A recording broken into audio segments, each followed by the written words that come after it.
It's the recording.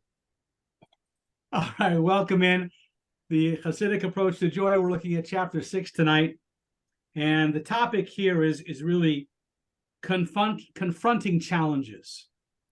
And I have to interrupt. When you say the Jewish approach to joy, Chassidic, uh, pardon me, the Chassidic approach to joy.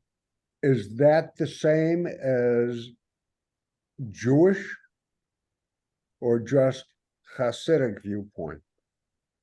The foundation of this is from the Chassidic viewpoint.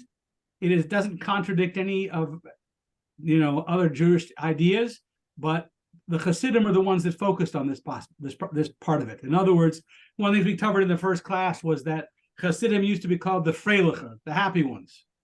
What was it about the Chassidic teachings specifically that creates that joy? And what we talked about was that part of what Chassidim focus on is that everything is by divine providence. Nothing is by chance. So that's not a new idea. That's a Jewish idea that's in the Talmud, and we've used some Talmudic court sources in having that discussion. But and since God is perfect and it's all by God's will, then it must be perfect. Right. And the Chassidic philosophy focuses on this more than others. And so that's why the Chassidim are called the Freilich, the happy ones, because with that philosophy, then everything's divine. Right? But if you're not focusing on that, then you have quotes like it's hard to be a Jew, with all the obligations and everything else and the history that we have. You could say that, but if you're focused on these three axioms, well, then every day is a joy. And so that's why we're saying it's Chassidic perspective on joy. Not that it's 100% Jewish, but the idea is that because Chassidim focus on these aspects, that's what brings out the joy. Okay. And so it's a perspective, and that's one of the things we're going to talk about tonight is that perspective, right? And if we come with that idea that anything and everything that happens has a positive divine intent, everything. So if we're going with it's divine and it's a positive divine intent, so then everything can be joyous, and whatever challenges we come up with, that seems to make sense. But in the chapter 6 we want to talk about is, I get that if I'm challenged with the things that I wanted to do and I don't get them, or things get in the way, right? But what about situations when you can't do a mitzvah? Mitzvah is God's will. So how can it be that something is in the way of me fulfilling God's will? How is that divine? Seems to be a conflict of interest here, and one of the stories that I like to share about this was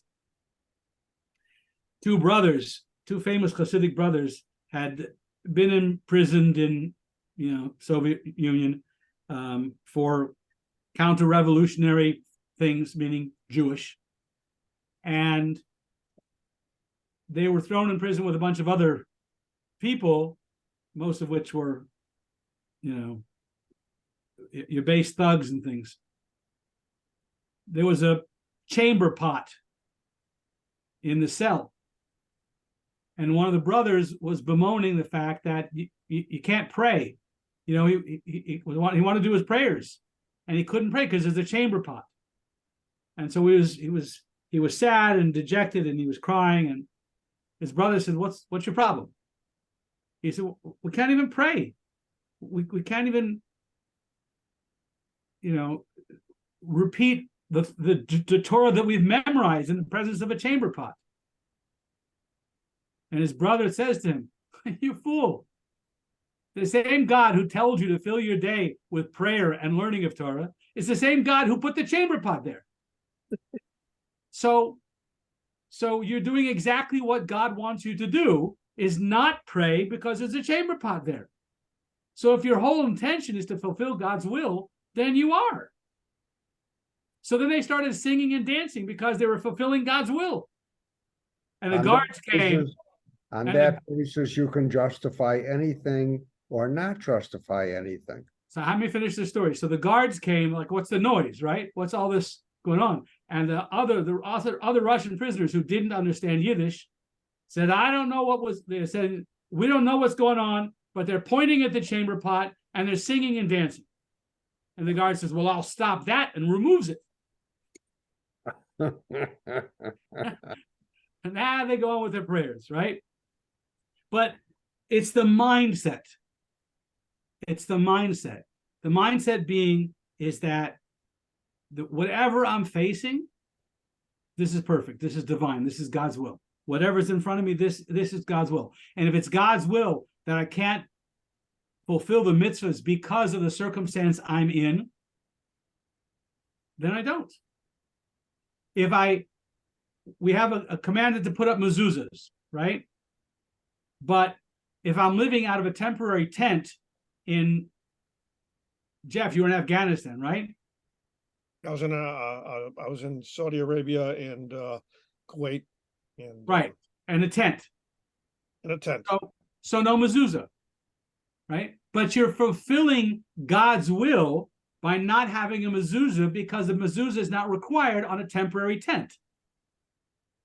So you're actually fulfilling God's will. There's a story about the Frierdiker Rebbe, the previous Lubavitcher Rebbe, when he was incarcerated by the Soviet Union, again for Torah teachings and stuff. One of the guards was yelling at him, "Do you understand where you are?" Meaning to threaten him that you're in a Soviet prison where people never leave out alive, right? And the Frierdiker Rebbe's response was, "Yes, I'm in a place that does not require a mezuzah." But in mentioning that fact, he was actually fulfilling the mitzvah of mezuzah by mentioning the fact that I'm in a place that doesn't require a mezuzah. So again, it's that having that understanding that everything that's happening is of a divine intent, and it is by nature, it is a positive intent, right? Everything has a divine intent. So when we have a nisoyon is a test, a challenge that faces us, whether it's a challenge in life or whether it's a challenge in our capacity to fulfill mitzvahs and fulfill God's will the way we understand to fulfill God's will. So that's a nisoyon, that's a test, right? But how is it a test? If God's omnipotent and he knows all the things that are going on, past, present, and future, so how is it a test for us to prove to God where we are at, right? And the example we use is Avram Avinu. Avraham, the first Jew, Abraham, he was tested by God 10 times, 10 separate different occasion tests.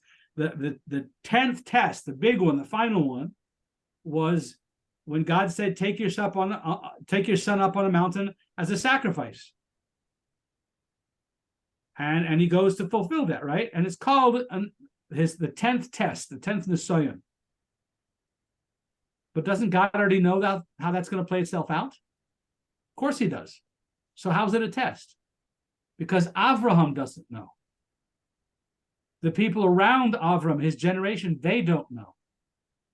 So the nisoyon, the challenge, the test that we're given is not for God to see how well we perform. But rather, if we look at the root of the word, lanasa is to lift up. The nisoyon, the challenge, the test, is for us to rise to the occasion, for us to be able to know what we're really, truly capable of. And we've all seen stories about, the kid gets stuck under a car and then someone lifts the car with superhuman strength, gets the kid off. Yeah, and then can never do that again. Right? So what happens? So scientifically, we talk about an adrenaline flow and a rush and these other things that are hard to explain, but at the end of the day, they couldn't do it before, they can't do it again. In that unique moment, the situation itself demanded superhuman capacity, and people have done amazing, astounding, incredible things in that moment. I've heard people express the view that Abraham failed the test that he should have refused to kill his son. And because he failed, he didn't have any interaction with his son anymore, and not much with his wife. He must have heard that view too. I'm sure you don't agree with it, but I could see why people would say that. Well, not much interaction with his wife because she died. That certainly will do it. Yep. But I thought she was angry with him too before she died. She died. Why do you say he failed the test because he didn't kill Isaac? So talking about Isaac, aren't we? Yeah, there are those. Not that he failed to kill Isaac; he was redirected. Right. So the Talmud does not say that there was a failure. The Talmud, all traditional Jewish literature, says this was the 10th test, and he passed the test, and he proved that he was willing to. But no, he didn't, because he was redirected. He was told to do otherwise. But there are those who have, again, this is, call it what it is. It's those who have reformed Jewish ideas that are not 3,000 years old stuff that we've been talking about for generations, and they've rewritten. God was angry at him. Well, that's not what the Talmud says, and that's not what the prophets say, and so that's kind of a rewriting of our tradition. But no, the Talmud says very clearly that he passed the 10th test, and he was capable of tremendous mysterious nefesh, tremendous amount of putting aside himself. If we look deeper into that story, there's a lot of it that makes sense, because if you're looking at the actual Hebrew language, the wording of that whole story in the original Hebrew, there's a phrase here that they packed up all their stuff and they were going, they went together as one. And then Isaac asked this question about, well, here's the fire and here's the wood and here's the knife, but where's the sacrifice? And God says that God will, and Abraham says, God will provide the sacrifice, my son. And then it repeats the phrase, and they went on together. And the Talmudists asked the question, why are we repeating they went together as one? What changed? What happened between they went together as one and they went together as one? There was two sentences in between. What was the difference? Well, the difference is in a comma. God will provide the sacrifice, comma, my son. Abraham knew where he was going and what they were doing. Isaac did not. In this one moment, Isaac now understood he is the sacrifice, and yet they still went together as one. Nothing changed. Even though Isaac knows at this point he is the sacrifice, nothing changed. And we ask why. Why is this a test for Abraham and not a test for Isaac? And the answer is because for Abraham was he's chesed. He was a man of kindness. His whole body exuded kindness. Everything he did was a mark of kindness. For him to sacrifice anyone, how much more so his son, and how much more so after he's been preaching for decades all about this wonderful, righteous, and kind God, and this same God asked him to slaughter his son. So he's basically not only killing his son, he's also throwing out his whole career of what he's been saying for all these years. And yet, this is the command of God, so he goes to do it. So it's a test for Abraham, and he rises to the occasion. Isaac's personality is ish gvura. He's a man of severity, of strength. He's the type of person who, if someone said, if a commander said, I need a volunteer for a suicide mission, he'd say, all right, it needs to be done. I can do that. But that's who Isaac was. That's his personality. And you see that throughout the story of Isaac, that is his personality. So for him to know that he's the sacrifice, okay, so nothing changed. That's his personality. Why didn't they come back down together? They came back down together. So if they didn't, so if they went different directions. They come back down because he has to find a wife for Isaac. But in the meantime, he has to also go bury his wife, because when his wife heard wind of what was going on, that killed her.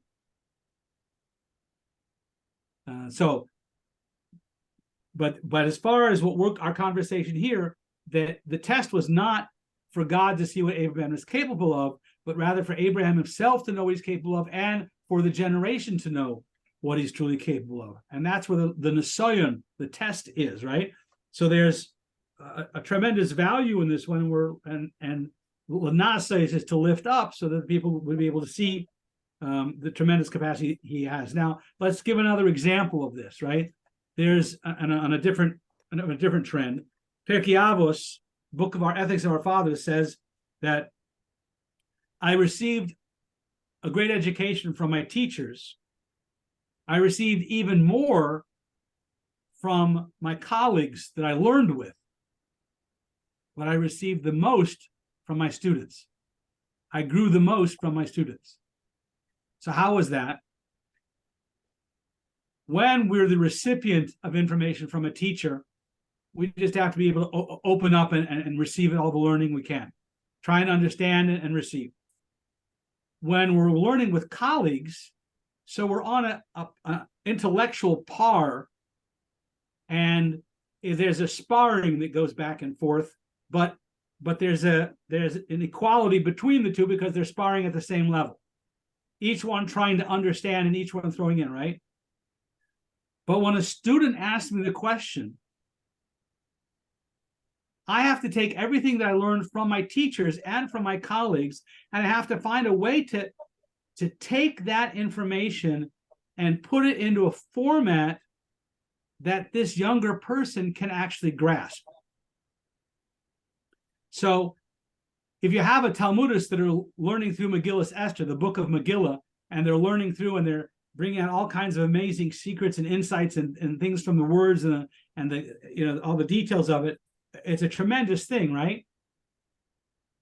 But when a preschool teacher has to try and give over the concept of the miraculous events that happened in the story of the Megillah, she has to be able to do that for a 5-year-old. How do you take the essence of all of that and bring it down to a 5-year-old? That takes a lot more.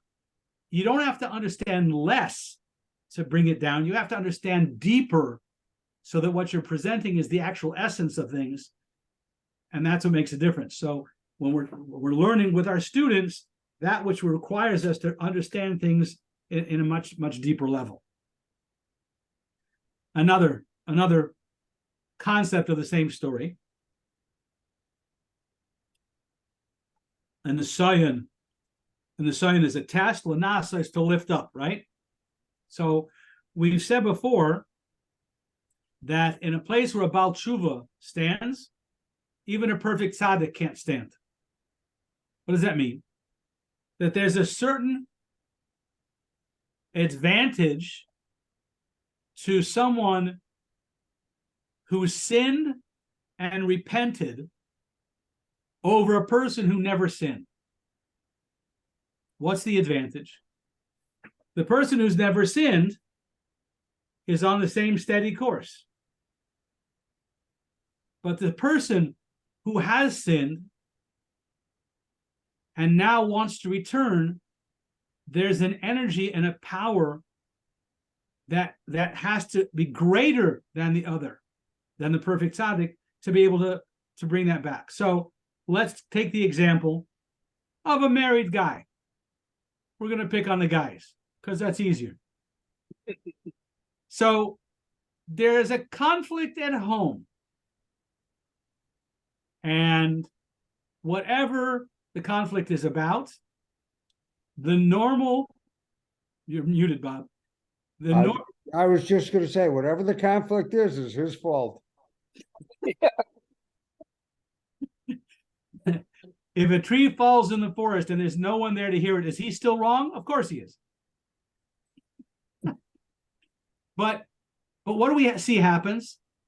The normal way of behaving is insufficient to make amends. We have to try harder, do something more just to get back into even. Right? And I use the marital relationship, but it's true with husbands and spouses and husbands. It's true with parents and children, the same thing, right? The normal way of behaving is insufficient when we've messed up. We have to push harder and do more and reach out stronger, right? So it may have been, a nice honey, I'm home and a kiss on the cheek and going on with, let's have dinner. That's fine, right? But if something's gone wrong and there's been a crisis, not just in the relationship, but in general, if there's been some kind of crisis, then we need to work harder at the relationship to build that back up. But it's the same thing with God. A perfect tzaddik, a righteous man, he's never had an issue, he's never had a problem. But someone who sinned against God, it's not enough to just go back and be normal. You got to do more than that. And that's the idea of a slingshot or an arrow, bow and arrow. The farther you pull back, the greater the launch energy is. Right? I use the same thing with cadets. You know, have everybody standing up and without bending your knees, jump. How high can you jump? You can't. But bend down to jump higher, that's when you gain the momentum. It's by going down to go higher. We call it a yerida l'tzarech aliyah, a descent for the purpose of an ascent. So the idea is that the nisyonos, the challenges that we face, all the problems that come to us, they're not negative. They're opportunities for tremendous growth. And the bigger the challenge, the bigger the test, the greater the growth opportunity as we overcome it. So it's looking at all of the challenges that we face in life as opportunities. It's not a bad thing. It's a challenge. And the challenge is essentially, it's a good thing. But it takes us down for the purpose of being able to go higher. So every time we have a nisayon, the challenge is really for our benefit. The challenge is to help lift us up to a plateau that we could not have reached without the descent first. The marriage relationship can't be as strong if it hasn't been tested, it hasn't been through fire. A military team gets stronger by the challenges they face together. So it's all of the difficulties that we face that bind us stronger and make us closer. And that's the intention of a nisayon, a test, is to actually lift us up to see what we're truly capable of in a whole different way. So when we look at the challenges from that framework, then we don't say it's that it's difficult to be a Jew. It's wonderful. It's a blessing. It's a wonderful thing. And whatever the day's challenges are, they're not challenges or disappointments. They're opportunities for growth. And now there are times when we'll say, oh, another opportunity. Just what I needed today. Thank you, God. I know this is for my benefit. For me, the problem with your argument is that these opportunities to grow are often at the expense of other people. Like the military unit that gets stronger when they go through battle, but what about the people in their unit that were lost? Or the fire in Maui? Well, it's a chance for us to grow, but what about the 100 people who died? It's no chance for them. So we'll talk about that as we come along, but the idea is that, hold that moment. There's an amazing letter that I saw written by a Civil War soldier. He was a general's adjutant, and he was taken out 5 minutes into battle. The general was knocked off, was killed 5 minutes into battle. So all of a sudden, this guy has no responsibility, he has no job. There's a battle raging on 3 different fronts, and he has no job. So he spent his time, he took the horse, and he communicated back and forth across the battle line during the Civil War, to everyone across the different units, right? So he saw that battle better than anyone else. He saw the entire battle.